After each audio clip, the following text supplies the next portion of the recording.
آج ہم ایک ایسے دل کو چھو لینے والے واقعے کی بات کریں جو نبی کریم صلی اللہ علیہ وسلم نے خود بیان فرمایا ہے۔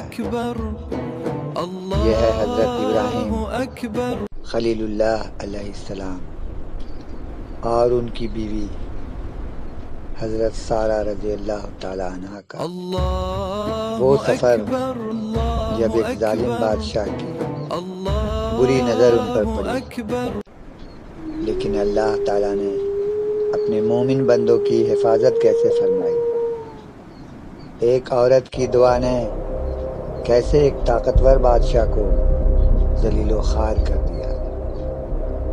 یہ واقعہ ایمان، توکل، عفت اور اللہ کی حفاظت کا زندہ سبق ہے۔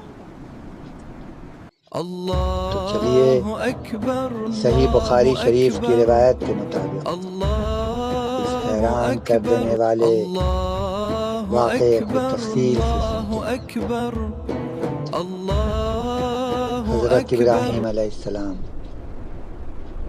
اپنی قوم نمرود کے ظلم و ستم سے تنگ آ کر اللہ اکبر، اللہ اکبر، اللہ اکبر عنہا بھی تھی۔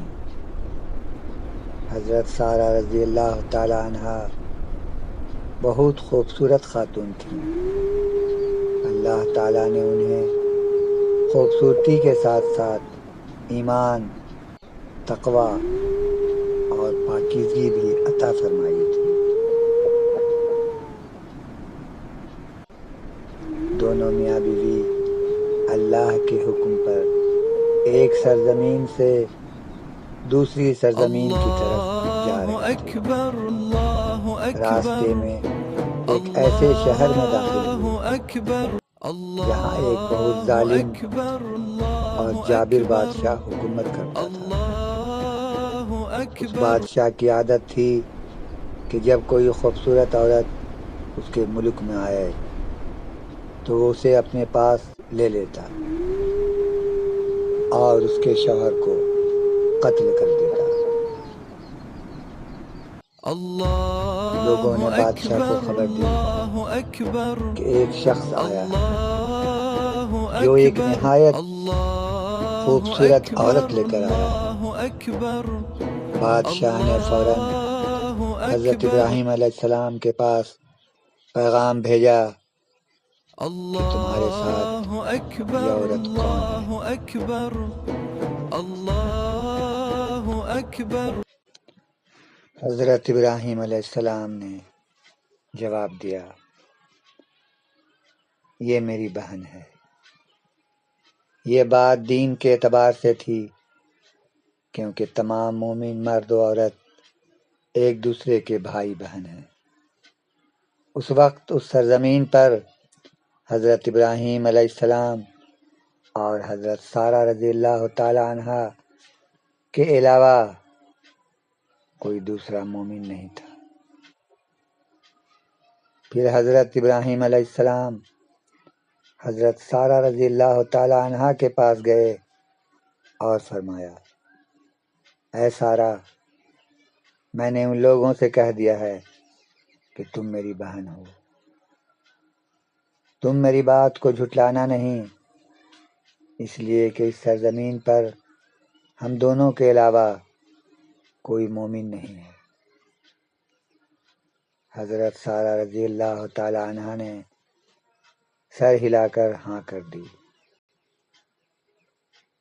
بادشاہ نے حکم دیا کہ حضرت سارہ کو اس کے دربار میں پیش کیا جائے۔ جب حضرت سارہ رضی اللہ عنہا بادشاہ کے سامنے پیش کی گئی تو بادشاہ ان کی خوبصورتی دیکھ کر حیران رہ گیا۔ اس کی بری نیت جاگ اٹھی اور وہ حضرت سارہ رضی اللہ تعالی عنہا کی طرف بری نیت سے بڑھا۔ حضرت سارہ رضی اللہ تعالیٰ عنہ نے فوراً اللہ تعالیٰ سے دعا کی کہ اے اللہ، اگر میں تجھ پر اور تیرے رسول پر ایمان لائی ہوں اور میں اپنے شوہر سے وفادار ہوں تو اس کافر کو مجھ پر مسلط نہ ہو۔ اللہ اکبر، دعا قبول ہوئی۔ بادشاہ جیسے ہی حضرت سارہ رضی اللہ تعالیٰ عنہ کی طرف ہاتھ بڑھایا، اس کا سانس گلے میں پھنس گیا اور وہ زمین پر گر پڑا اور ایڑیاں رہ گئیں۔ حالت بہت بری ہو گئی۔ حضرت سارہ رضی اللہ تعالیٰ عنہ نے سوچا اگر یہ مر گیا تو لوگ کہیں گے کہ اس عورت اس لیے انہوں نے دوسری بار دعا کی اور بادشاہ ٹھیک ہو گیا۔ لیکن بادشاہ نے دوبارہ بری نیت سے اٹھ کر ان کی طرف بڑھا۔ حضرت سارہ رضی اللہ تعالیٰ عنہ نے پھر وہی دعا دہرائی۔ تیسری بار بھی بادشاہ کی حالت خراب ہو گئی اور وہ زمین پر لوٹنے لگا۔ اب بادشاہ ڈر گیا۔ اس نے چیخ کر کہا، تم نے میرے پاس شیطان بھیج دیا ہے، اسے فوراً اس کے آدمی کے پاس واپس لے جاؤ۔ بادشاہ نے حضرت سارہ رضی اللہ تعالیٰ عنہ کے ساتھ ایک لڑکی کو بھیج دی جو خدمت کے لیے تھی۔ اس لڑکی کا نام ہاجرہ تھا، جو بعد میں حضرت ابراہیم علیہ السلام کی زوجہ بنی اور حضرت اسماعیل علیہ السلام کی والدہ بنی۔ حضرت سارہ رضی اللہ تعالیٰ عنہ حضرت ابراہیم علیہ السلام کے پاس واپس آئیں اور ان سے فرمایا، تم نے دیکھا نہیں کہ اللہ تعالیٰ نے اس کافر کو ذلیل و خوار کر دیا اور اس نے ایک لڑکی بھی میری خدمت کے لیے دے دی ہے۔ اس طرح اللہ تعالیٰ نے حضرت سارہ رضی اللہ تعالیٰ عنہ کی پاک دامنی کی حفاظت فرمائی۔